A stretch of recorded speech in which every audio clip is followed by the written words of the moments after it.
Hey everybody. So last week I did a video talking about a newsletter that Peter Zeihan had sent out on the topic of universal basic income.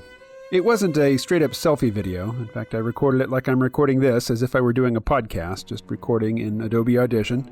I threw up a few graphics pulled from Peter Zeihan's newsletter and from a website that he was pulling graphics from. And I put out the video like any other. But for some reason, this one caught the attention of the YouTube algorithm, and this video got many more times the views than one of my usual videos do. And so a lot of people commented, people that I don't normally hear from. Whenever universal basic income is addressed in a video, there will be just people rehashing the standard arguments in the comments. I'm not going to read any of those. Well, I might touch on one. But I'm really not interested in the UBI yay, UBI boo arguments. So the feedback that I'm going to read is stuff that goes beyond that. So thank you very much to the authors of everything that I'm about to read, even stuff that I don't necessarily agree with. Thanks for watching, thanks for posting. So I'm basically going through the comments in reverse chronological order and selecting the ones that I want to read and respond to. In the video, I started talking about Peter Zeihan, or I should say Zeihan. It looks like Zeihan in print, it is Zeihan. So I started talking about themes that he raised in a newsletter that he sent out, but then I segued into the antipathy or the harsh feelings between different generational cohorts, particularly here in the United States. And here in the U.S., the baby boomers hold most of the wealth. They were brought up to think that the world revolves around them, and because of their numbers, for most of their lives, governments, advertisers treated them as if they were the center of the universe. I'm Generation X. I'm a member of the generation that came after the boomers. And when I was in my 20s, two memes from the late 80s, the film Slacker by Richard Linklater, and the novel Generation X, Tales from an Accelerated Culture by Douglas Copeland, merged together to make a single meme, the Gen X Slacker meme. And it was a favorite of the boomers and older generations for explaining why Generation X wasn't hitting the same life milestones as previous generations, particularly not following in the footsteps of the boomers in terms of amassing wealth, getting married, buying houses, having careers instead of jobs.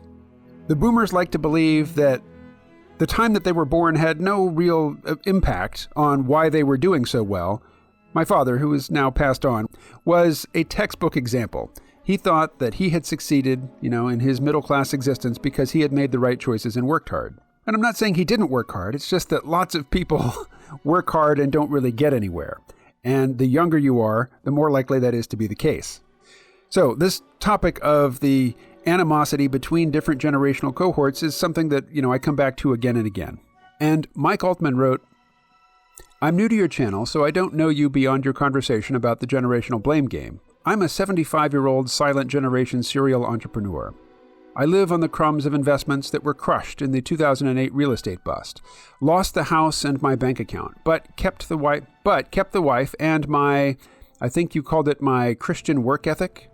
The work ethic is a game to play that makes the ups and downs of work and life interesting.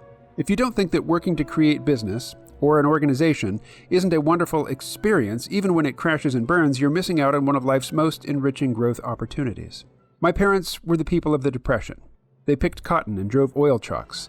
There were 6 kids in our family. Only my twin sister and I graduated from high school, and I'm the only one to go to college, thanks to the GI Bill. I think the way forward is to grow the pie so you don't envy those who got a bigger slice, like my big brother always did, the rat fink. How do we grow the pie? Unleash human creativity. Make it easier to start a business and fail and start again. The government could help by getting out of the way. Keep on doing what you're doing. A salty conversation is better than no conversation. And I'll just read you my response. I responded to him in the comments. Intergenerational acrimony is a topic I return to fairly often. And I don't always remember to say it, but I like to stress the fact that as far as we know, nobody gets to choose their generational cohort, which is to say nobody chooses when they're born. Had I been born a decade earlier, I would have been a boomer. And I would probably have responded to the incentives presented to me just like the boomers did. And I would probably hold many of the attitudes and opinions that irk the younger cohorts. JM posted the following, and a lot of this is coming straight from Peter Zeihan. Particularly, he did a live webinar this week.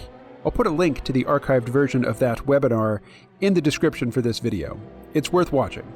And in that webinar, Peter Zeihan makes some of the points that JM makes here in this comment. JM writes, UBI is just a fancy word for welfare.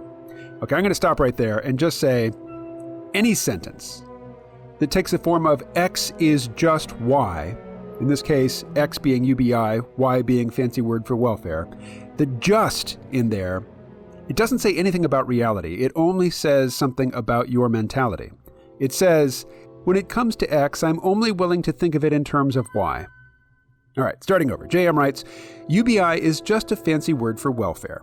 The reason Democrats are pushing this is due to the fact that the majority of states will take a beating within the next decade, and probably beyond, because of globalization and economies becoming more regionalized.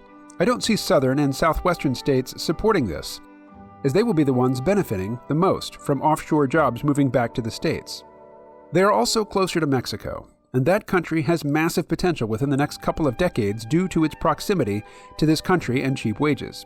Future generations will have two choices: live in Democrat-controlled cities with AI technology filled with a huge wealth disparity and rely on welfare, or move to growing cities, mostly Republican, with better weather and more job opportunities. So, again, let me reiterate, I am not a partisan on the topic of UBI. I liked Andrew Yang as a candidate. I sent money to his campaign, but I liked him in spite of UBI. Just by itself, if UBI and nothing else were adopted as a way to address wealth disparity and technological unemployment, I'm almost certain that it would create a sort of permanent underclass. That said, I am in no way interested or at all convinced or persuaded by arguments that say we can't help people who are struggling because they'll get used to the help. I understand that welfare can have detrimental effects. Fortunately, UBI was not Andrew Yang's only policy proposal, and I think some of his other ones, particularly I forget what he called it, but basically a nationwide time bank sort of scheme where people could advertise jobs that they need done, and they would be able basically to create money to pay other people. I think in Andrew Yang's proposal, people are paid in something that isn't dollars, but the thing that they're paid in, the currency of the nationwide time bank, would be exchangeable for dollars. This is similar to a proposal that is championed by Charles Hugh Smith. I interviewed him about it a couple years ago, and I'll put a link to that podcast in the show description below. Hannah B. 1961 writes, I've heard talk on this topic before.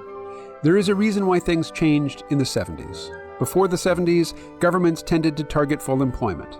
That meant protection of local industry and strong unions. This sounded like a good idea at the time, but the problem was that this made it difficult for business to grow. A lack of employable people meant increases in salaries. Not that people became wealthier, because all this did was drive up inflation. Eventually, inflation got so bad that people were no longer willing to invest their money. In the Thatcher-Reagan era, there was a change in paradigm. Instead of targeting full employment, government targeted price stability. That meant opening up the country to foreign competition and moving menial jobs abroad. This fixed the inflation problem, but now we're having rising wealth inequality, which is also unsustainable. The guy said that after 30 years, the 70s required a complete overhaul of the global economic system, and that we are now again overdue for such an overhaul, since the new system has become unsustainable. It seems that every economic system becomes unsustainable after running for a few generations, and I'm not sure what the solution is. While I hear the argument for it, and I recognize that it has merit, paying people for simply existing is not without its problems, and I worry about its long-term sustainability. If Rome is anything to go by, having a government pay people bread and circuses to keep them content is not ideal. What I like about this comment by Hannah B. 1961 is the recognition that one economic or political philosophy or set of ideals isn't necessarily a one-size-fits-all. It's not necessarily the most adaptive response to any historical situation. People who are committed to, say, libertarian philosophy, which, I can speak to because I have been a self-identified libertarian for decades, and I have recently renounced that label. But libertarians tend to think that government action is always harmful, that helping people who are struggling is offensive because it takes money from people who are actually producing something and gives it to loafers and slackers. So, if you lean to the right, you only look at the potential harms of any government program designed to help people. And sure, history is replete with examples of attempts to help gone wrong, of unintended consequences. And, folks on the extreme left think that starting a business and hiring people is always evil and exploitative because you're harnessing the labor of your employees and taking some of their productive efforts and channeling them into profits for yourself, which is, in effect, stealing their labor. Yeah. Again, history is replete with examples of abusive relationships, abusive power relationships between employers and employees. There is no coherent or, credible arguing that has never happened. Clearly, it does happen. But it doesn't follow there that it's always the right thing to punish business owners and to advantage workers. In this particular historical moment, I think workers are definitely on the ropes. They are getting hammered. And if there was to be some intervention, it would definitely need to be in favor of the workers. No question, in my opinion. But here's the thing. Imagine that our civilization's journey through history is like navigating a system of roads. Some people assert that you should always turn left, that any time that you come to a decision point, you should always turn left. Some people think you should always turn right. Particularly people who think you should always turn right tend to phrase it in moral or ethical language, saying that turning left is lazy, decadent, evil, stupid, short-sighted, and that turning right is always virtuous and moral and always rewards people who have made the right choices and encourages self-discipline and better behavior. Yeah, sometimes it does, but imagine if, you're trying to get to a particular place in a grid of streets. Sometimes turning left will get you closer to your goal. Let's say the goal is a roughly equal society which rewards hard work and initiative and risk-taking, but not so grossly that it leaves most people in destitution or what we would now call precarity. So the ideologues say when you come to a point where you can choose to go left or right, you should always go left or right, depending on their ideological commitments. Imagine, though, if you come to a decision point and you ask yourself, where do I want to go? Will turning left or turning right or going forward at this intersection get me closer to my goal? If you take that approach, a pragmatic, goal-oriented, feedback-acknowledging approach, then you won't always make the same decision. You won't always choose to turn left. You won't always choose to turn right. And I agree that what works for a time, if just left running, if left to iterate again and again, eventually just about every system has failure modes, and the longer it runs, the more likely you are to encounter that failure mode. And when that moment of failure approaches, intelligent, adaptive, responsive thinking people won't look to their ideology to determine what the appropriate response is.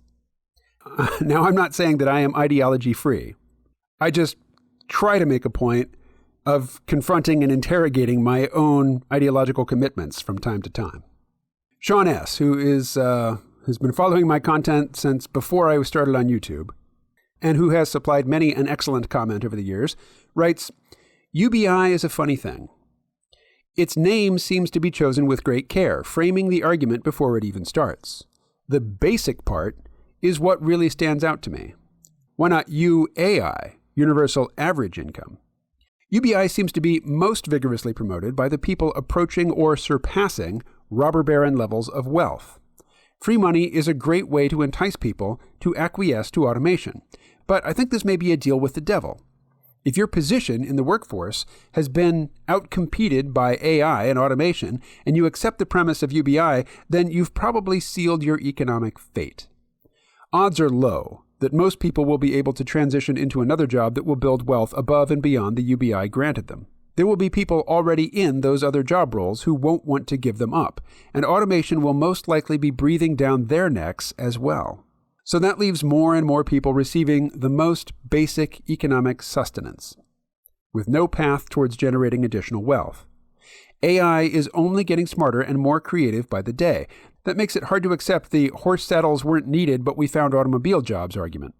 That we'll somehow invent new jobs for humans that can't be done better by AI straight away. But one might argue, what about the surplus wealth generated by the automated, highly efficient, artificially intelligent factories? There will be abundance everywhere, there for the taking.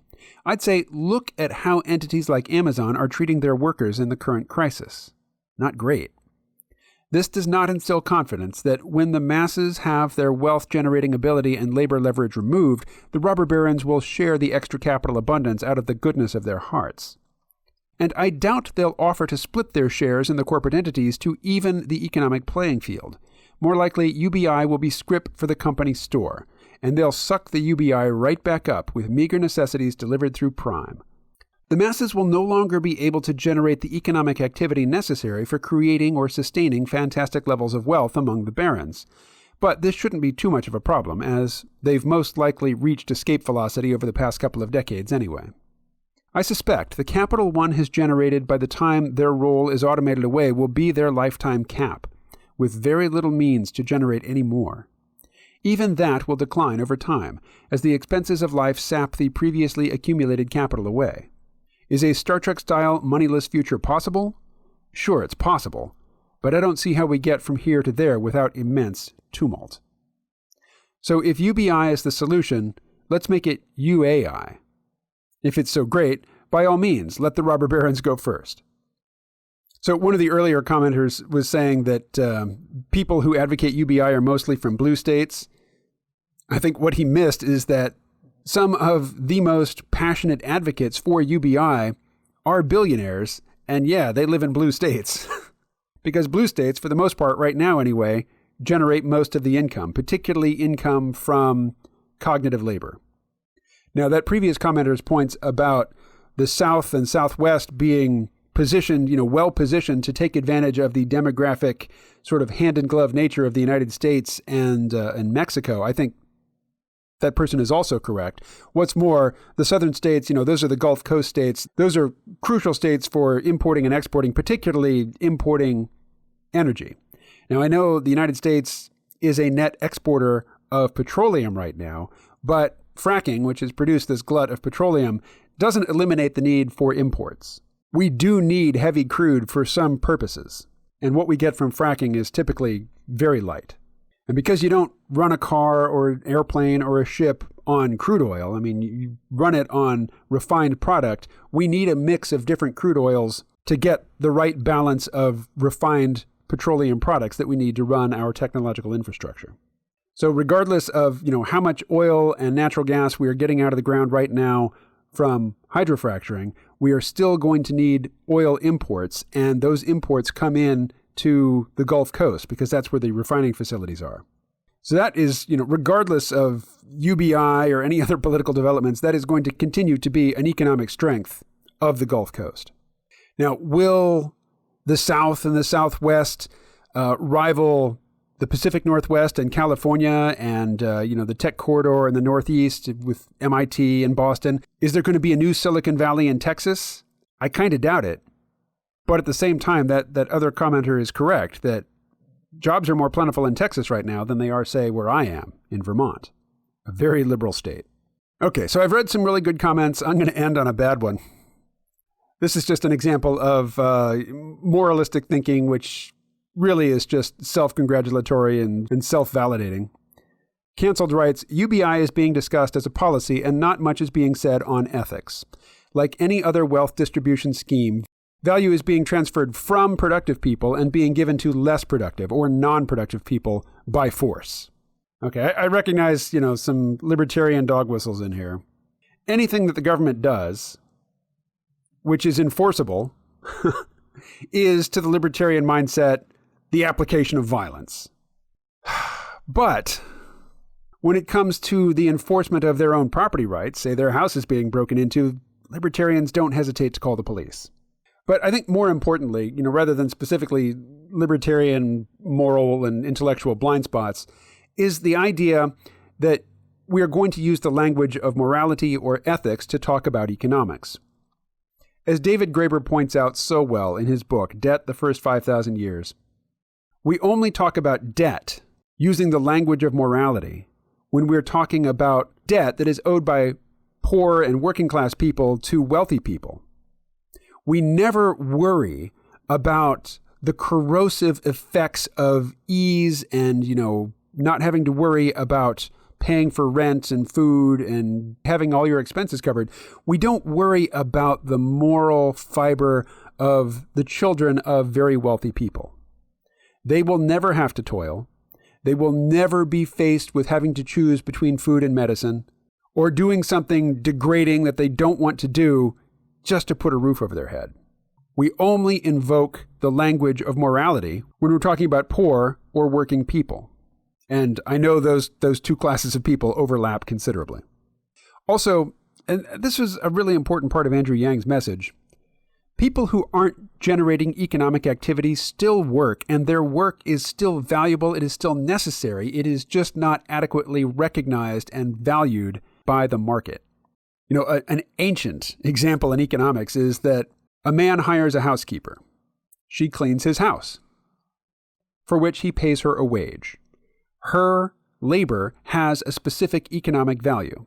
But then say he marries the woman, and she continues to clean his house as his wife and no longer receives that wage. The work hasn't changed. She's still doing the exact same labor, but judged in the terms of economics, she's now unemployed. And if you were so inclined to, you could say that she is now a non-producer, and she's become basically a parasite, living off of her husband's income. I think that is ridiculous. The example is meant to be ridiculous.